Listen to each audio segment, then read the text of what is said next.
Minu ema meenutab. Balti keti moodustamise ajal olin 8-aastane tüdruk. Minu pere elas Põlvamaal väikeses külas. Sel ajal polnud üheski kodus mobiiltelefone ega lauaarvuteid. Olemas olid mustvalget pilti näitavad televiisorid, eesti ja vene keeles muusikat mängivad raadiod ning juhtmega telefonid. Autod olid samuti teistsugused, vähem mugavad.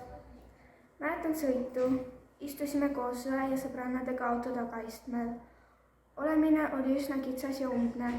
Eriline oli näiteks see, et iga natukese aja tagant kuulete autoraadiost, kuhu tuleks sõita. Sest inimkett pidi saama ühtlane, kuid mõnes kohas puudus katkematu keti moodustamiseks inimesi.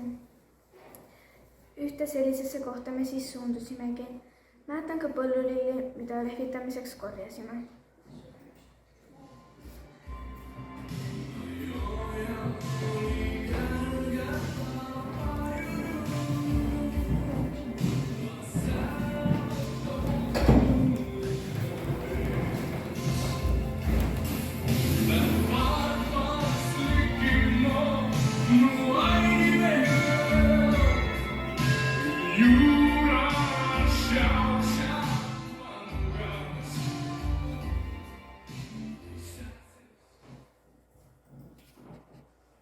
Ning siis jõudis kätte hetk, mil läbi Ruupoliti hüüti korraldust.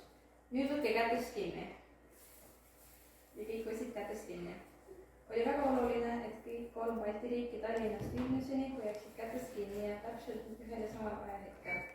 Ja sellest kätte kinni hoidmise hetkest ei meelde mingit sorti rõõm, mida varem ega hiljem pole kogenud.